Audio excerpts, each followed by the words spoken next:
छाना के लगरी के पायली आई राम ठीक लगे। अरे ई का हो रउआ तो बोली मत हमरा से। तो अरे तुम कालत कहले बाड़ू। रउआ बात मत करी हमरा से, कोनो मतलब बा हमरा से? रउआ तो अपने धुन में रहे के बा हमरा। अरे बतिया का भल में बताइबे कि बेलमुंड बिगड़बे हमार ना मनबे। बताओ का भइल बा।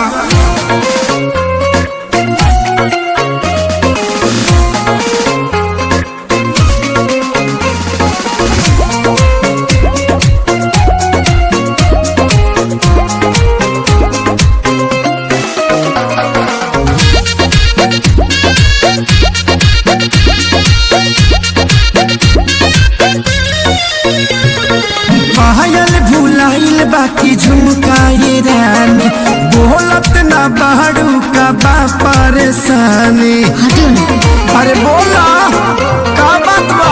हटियो। पायल भुलाइल बाकी झुमकाए रानी बोलत ना बाड़ू का बाटे परेशानी। काहे तोहर भोरे से लटकल बलोला हो लटकल बलोला। हाँ तो सुनी ना।